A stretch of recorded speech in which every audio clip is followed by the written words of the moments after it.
Daniel knew the question was wrong the moment it slipped from his lips. It wasn't in the words, really. It was in the way the room changed after he said them. We were in the lab, just past 3 a.m., surrounded by dust-coated monitors and stale coffee cups, half asleep and strung out on classified data we weren't cleared to access. I remember the exact second it happened. Daniel, hunched over that terminal, his eyes scanning lines of intercepted alien communication, leaned back in his chair, rubbed his eyes and asked, "What if they're not laughing at us because we're weak?" It was innocent. A whisper. Really. No one was supposed to hear it. But something did. The lights flickered, not the usual government building buzz, but like the bulbs themselves flinched.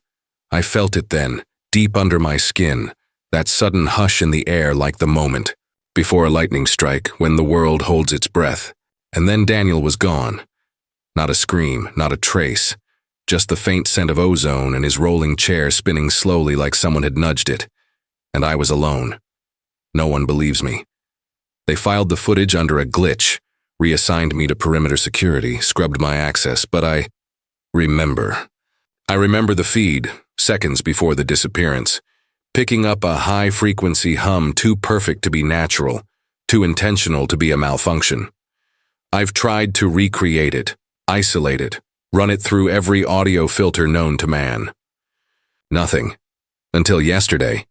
Because yesterday my niece, barely 6 months old, looked me straight in the eyes while I was holding her, her tiny hand brushing my collar, and said in a low, impossible voice, "They think you know too much, Paul." My sister thought it was babble. She laughed it off, but I froze because I hadn't told anyone what Daniel had said. I hadn't repeated that line out loud since the incident. And the voice, it wasn't a baby's voice. It wasn't even human. There's something ancient watching us, mocking us. Not just from orbit or deep space, but inside frequencies we don't even realize we're bathing in. It's in our data, our tech, our weapons. We intercepted their communications thinking we were clever, breaking codes they never meant to hide. We thought we were discovering weaknesses, planning defenses, but all this time we were being studied, tested like lab rats given knives. The truth is, they've never been afraid of our weapons.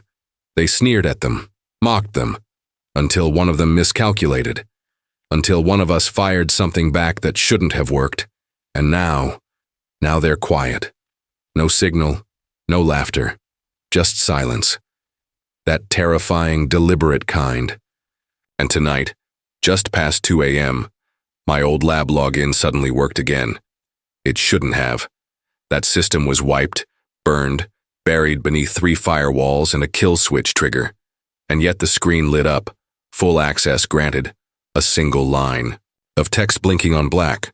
One strike hit something they never meant to show us. Do not open file, STEC 7. But I opened it, and now you have too. The file didn't open like normal. There was no loading bar, no prompt, no secure layer handshake or retinal scan request.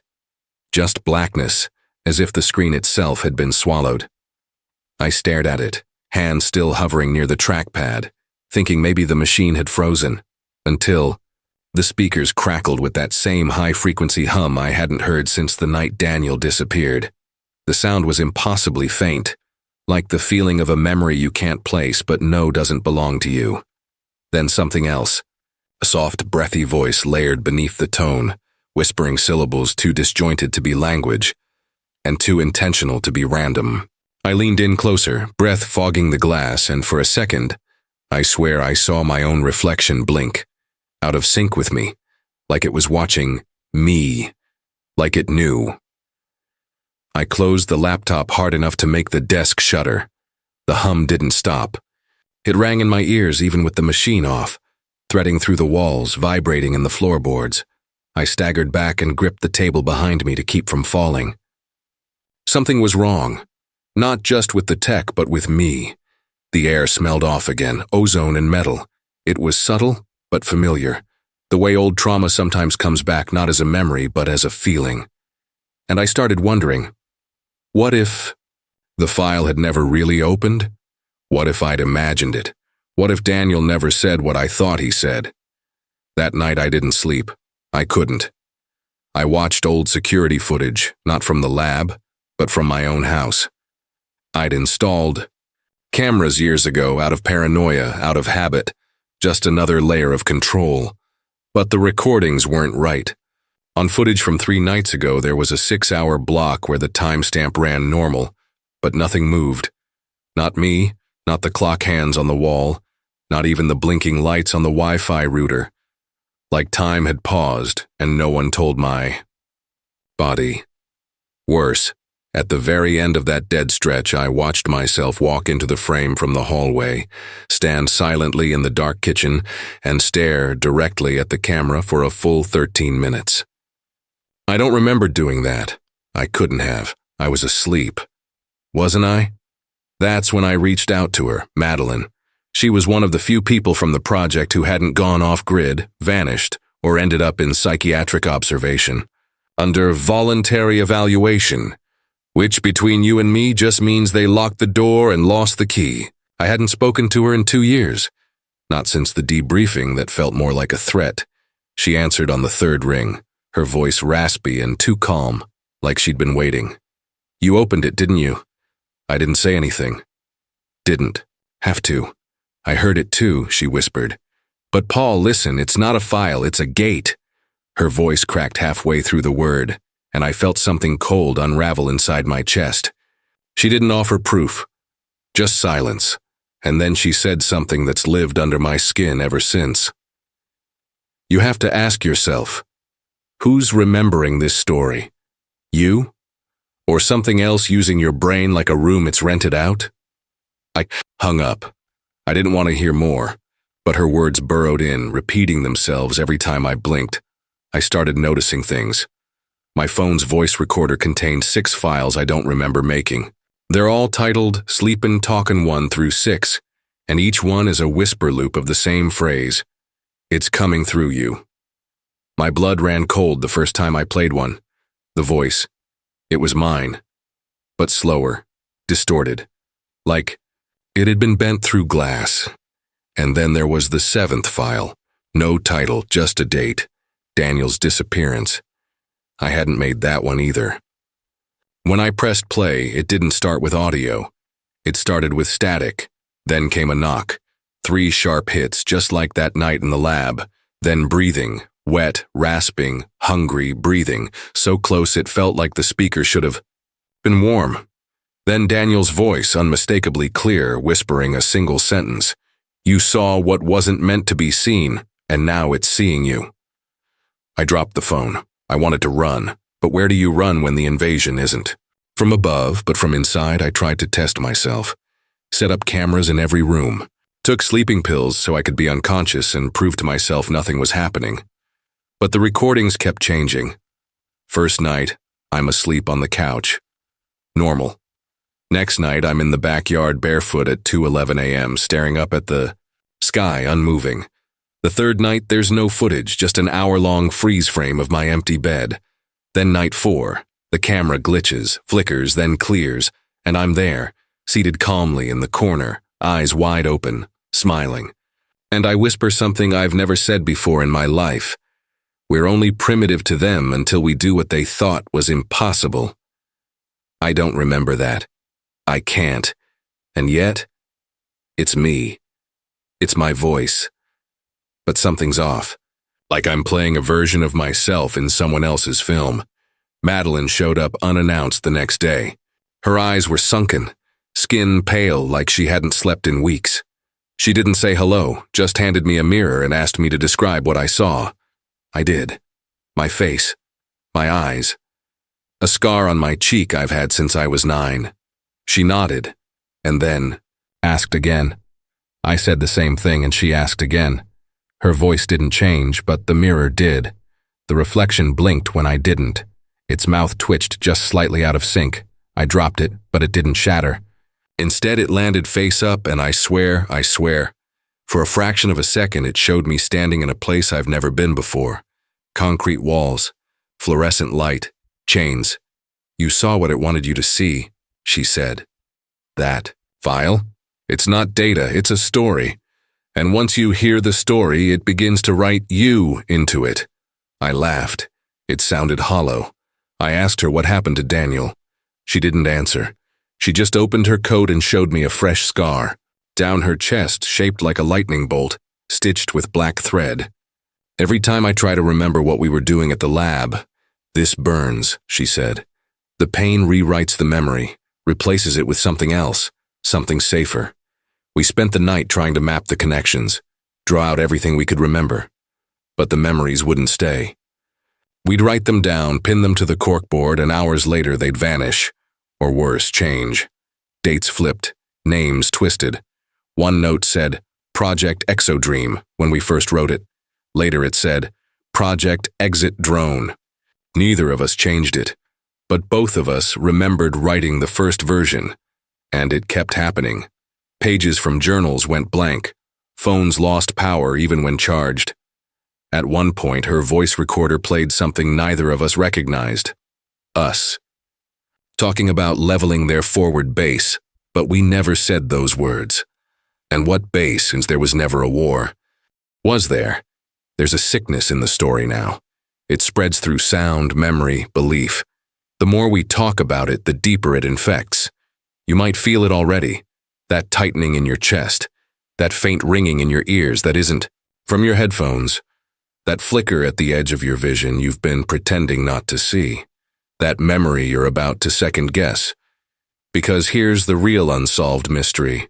What if the war already happened, and we lost? What if this isn't Earth anymore, but a reconstruction of it, filtered through a mind not human enough to get all the details right? What if this entire reality is the consequence of one of us firing back and hitting something they buried? For a reason, Madeline's gone now, disappeared last night, left no note, no trace. Just a voicemail on my phone from an unknown number that says in her voice, "You're the last one. You have to finish the story. But be careful, it's listening and it hates plot holes." I played it twice. The third time, it wasn't her voice anymore. And now, every time I close my eyes, I see Daniel. Not as he was, but after. He doesn't blink. He just smiles and mouths a word I can't hear. But tonight I think I'll finally understand it. Because the hum is back. The lights just flickered, and something's at the door.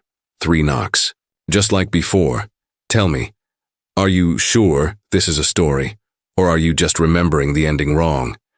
There was a moment, a brief, blinding flicker in the darkness, when I believed I had found the answer. The kind of moment that grips you, like a sudden exhale after holding your breath underwater too long. A sharp rush of relief that makes the world feel real again. If only for a second. It started with an old box buried in the back of my closet, one I hadn't seen since childhood, covered in dust and thick cobwebs. I didn't know why I was digging through it, why my hands were pulling at the brittle tape sealing it shut, but something pushed me, a force I still can't explain. Inside, I found letters, photographs, and a tape recorder with a single cassette. The handwriting on the letters was mine, my childish scrawl, but the words didn't belong to me. They were warnings, cryptic messages about a shadow watching from the edges, and something called the fade that swallowed memories whole. I pressed play on the tape, and my own voice, older, steadier, began speaking, recounting details of the lab, Daniel, Madeline, the strange hums and vanishing time blocks. The voice described a secret project designed to manipulate reality through frequencies and sound waves. A military experiment gone wrong decades ago. It claimed the file I opened was a containment breach, that we weren't just watching an alien invasion but trapped inside a loop engineered to keep a darker truth from surfacing. I sat there, shaking, clutching the tape as if it were a lifeline thrown into a sea of confusion. It all made sense. Finally. The missing memories, the distorted recordings, the whispers in my own voice. It was a deliberate cover-up, a psychological operation designed to erase what shouldn't be known. The hidden truth was a government lie, and now I had the proof. Relief rushed through me like warm sunlight breaking a storm. I was not crazy. They lied to me. I wasn't the victim of some supernatural parasite or alien influence. I was the product of human deception, a pawn in a game far beyond my control, but at least understandable, at least explainable. For the first time in months, I slept.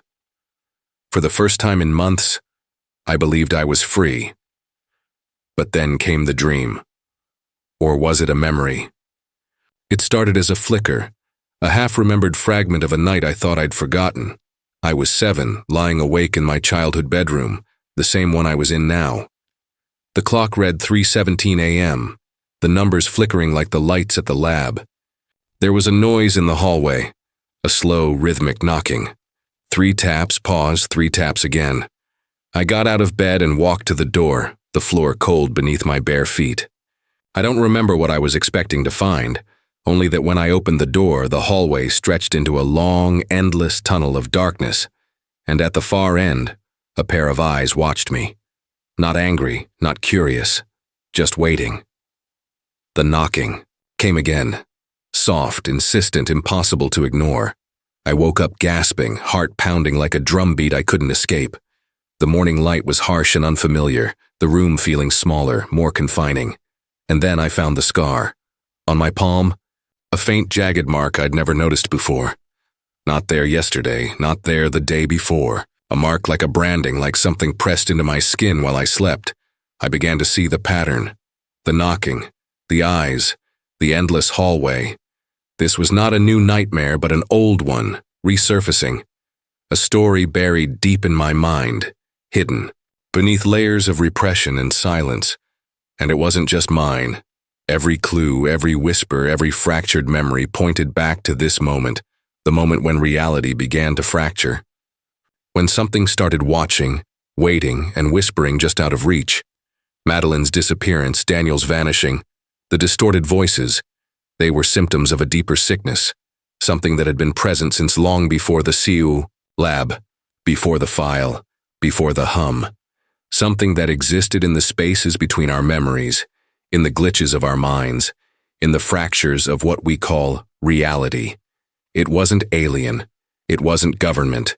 It was older, more insidious. A presence that doesn't need a name because naming it would give it power. I tried to reach out to Madeline again, but the number was disconnected. Tried to find Daniel's records. Gone. Everything, every thread that could tie the story together, was disappearing. Like it never existed. Like the truth itself was being erased, rewritten by forces that didn't want to be found. I realized with a cold certainty that I wasn't just remembering the past. I was living through it again. And, again, a loop I couldn't break, a story I couldn't finish. And then, in the silence of my apartment, the phone rang. No caller ID. I answered, breath held tight in my throat. A voice, barely more than a breath, whispered one word before the line went. Dead. Begin. The screen on my laptop flickered. The file I thought was closed, the forbidden file, blinked open again. This time the text was different. It read simply, "Did you ever really leave the lab?" And suddenly, I realized that every truth I thought I had uncovered, every memory I believed I had reclaimed, was just another layer of the story they wanted me to see. That nothing I've experienced, none of it, is real. Or at least not in the way I thought. You're not crazy, they lied to you, but what if the real lie is what you think is true? What if the hidden truth isn't in the file, or the hum, or the disappearances, but in the silence between the beats of your own heart? What if the story we've been chasing is the echo of a memory glitch, a malfunction in the very fabric of who I am? If you think you know what this is, watch again, because everything changes now. And maybe, just maybe, the story was never about them at all. It was about us. It wasn't just me. That much I was certain of now, because the silence I'd been drowning in, the isolation that had wrapped around me like a shroud, was not unique. I began to notice the signs before I even realized what I was looking for. The flicker in the corner of my eye that wasn't caused by a shadow. The brief, inexplicable static in my phone calls that always came just after I mentioned Daniel's name. a pattern in the weather. Gray skies thickening like a suffocating curtain every time the hum returned. But the most telling sign was the messages. They started arriving at first as nothing more than digital ghosts. Emails without senders. Texts with no origin. Half-erased posts on forums I didn't remember subscribing to.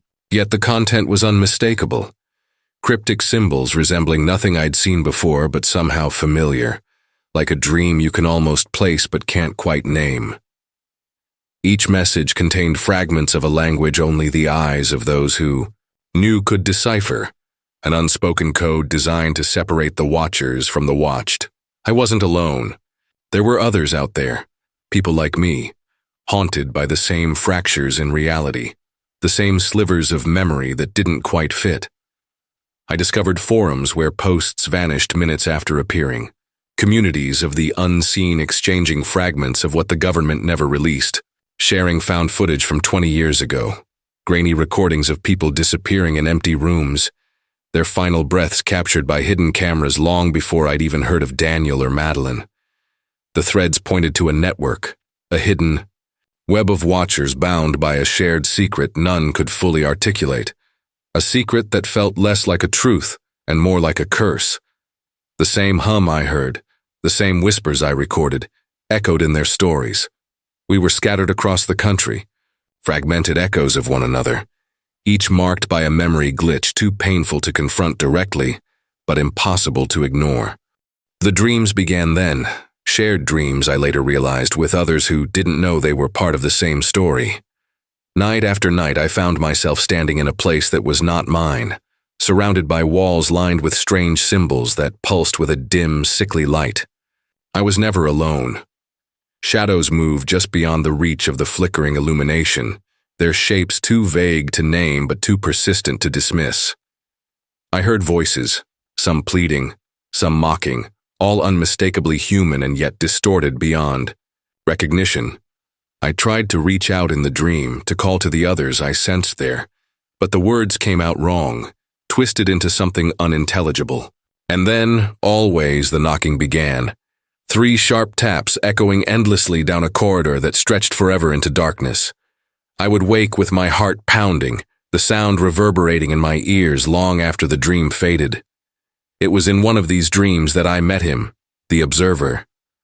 Unlike me, he wasn't trapped in confusion or despair.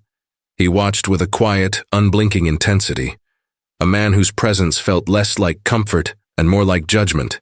He claimed to be the only one telling the truth, or perhaps the only one left capable of it. His voice was calm, almost detached, and when he spoke, the room seemed to contract around his words. He warned me that what I believed about myself was already compromised, that my memories were less mine, and more a construction designed to keep me docile, to prevent me from seeing what lurked beneath the surface. They don't want you to know who you really are, he said, eyes glinting with a terrible knowledge. But you were right all along. There is something watching, something that's been here since before you were born, before any of us were. And it's patient. He showed me images, photos taken from angles that shouldn't exist, recordings of places I'd never been yet knew intimately, faces flickering in and out of existence, always watching, always waiting, symbols etched into walls, carved deep, enough to bleed shadows, recurring patterns that defied logic but were present in every nightmare, every strange sound, every forgotten whisper. The observer told me that these weren't hallucinations but transmissions, attempts to communicate across a barrier between worlds or minds or realities.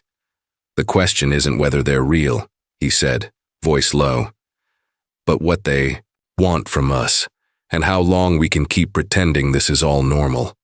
I wanted to believe him. I wanted to trust that there was a way out, a truth we could grasp before it consumed us all. But even as he spoke, I felt the walls closing in, the hum growing louder, deeper, more insistent. The lines between my identity and the observer's blurred. Was he a savior or another layer of the puzzle? A part of me, or a fragment of something else? I couldn't tell anymore. The more I learned, the more I realized that memory itself was a weapon, wielded by forces I couldn't name but that had shaped every moment of my existence, rewriting history in real time, erasing and inserting details like a script only half remembered. The viewer, yes you, are part of this now. The symbols you see in the corner of your vision, the faint buzzing that lingers at the edge of your hearing, the déjà vu of this story unfolding in your own life, they're not accidents. You've been chosen or marked or simply observed, maybe all three.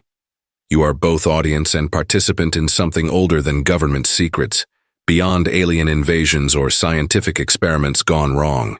This is about the fundamental nature of who we are, how memory can betray us, how identity can be fractured, and how control can be wielded not with weapons or chains, but with silence and forgetting. So watch closely. Listen harder. Decode the symbols hidden between the lines, because what's coming isn't just another story to watch in the dark. It's a call, a summons from the depths of a reality we never wanted to face. And the observer. He's still watching too, waiting for the moment when the truth becomes undeniable, when the story you thought you were watching becomes the story you're living. And when that moment comes, there may be no turning back. You were right all along. They never stopped watching. Now the question is, are you ready to see what they've been hiding? The moment came not with a thunderclap, but with the quiet, unbearable weight of a truth that pressed down on my chest until I could barely breathe. It was no longer about what had happened, because I'd seen the files, heard the voices, walked the endless corridors in dreams and waking hours alike. No, the mystery had become something far more profound, far more intimate. Why? Why had this fractured reality clawed its way into my life? Why had it pulled me into its tangled web, twisting, memories erasing faces and shrouding the world in silence? And what did it mean for me? Not just as a witness or a victim, but as a human being struggling to hold on to whatever was left of a self I barely recognized? Sitting in the dim glow of my apartment, the tape still warm in my hands, I realized that the they who had been watching, erasing, and rewriting weren't monsters from some distant galaxy or shadowy government agents. They were part of us, the fear we bury, the pain we refuse to face, the secrets too raw to speak aloud. This wasn't an external enemy, but the darkest corners of the human mind itself, manifesting as silence, absence, and the unbearable ache of forgetting. Every vanished person, every whispered name, every flicker of static was a mirror reflecting what it means to be fragile, to be haunted by your own history, and the ghosts of those you've lost. I thought of Madeline, of Daniel, the faces that had become so much more than memories. They were pieces of my own shattered soul, reminders of the love and loss I could never fully escape. In this moment I understood that the hum wasn't just a sound but a question, an echo of something inside me asking if I could survive the truth, if I could embrace the parts of myself I'd hidden away, even if it meant being broken forever. And then the confession, the hardest truth of all. I hadn't just been a victim, I had been the choice, the catalyst. Somewhere deep beneath the layers of manipulated memory was a decision I'd made, or maybe never truly made at all, that had set all this in motion. I whispered it into the empty room, a confession that felt like a blade slicing through the final veil of denial. I was the one who had let the silence in, who had turned away when I should have fought, who had allowed the watching to become part of me. The observer's voice echoed in my mind, calm but relentless. This is the moment you've been running toward, the moment when the story is no longer about survival, but about surrender or awakening. What you choose to believe now will define you. It will either save you or it will destroy you. Faced a choice so profound it felt like standing on the edge of existence itself, to embrace the fractured truth and the terrifying freedom it offered, or to retreat back into the comforting lies, the half-memories and blurry edges of a world that almost made sense. The hum grew louder, enveloping me like a tide rising, threatening to pull me under or carry me somewhere new, somewhere beyond the boundaries of memory identity, and fear. And as I sat there, trembling in the dark, I felt something shift inside. A fragile, trembling hope that maybe, just maybe, the truth was not the enemy. Maybe it was the key to reclaiming everything lost to silence and forgetting. Maybe the story wasn't over, but only just beginning. Because in this fractured reality, in the echo of those vanished voices and forgotten faces, there was still one thing left unbroken: the raw, aching heart of what it means to be human. Thank you for watching. Don't forget to like, share, and subscribe for stories you were never meant to hear. Until next time, remember, some truths don't want to be found.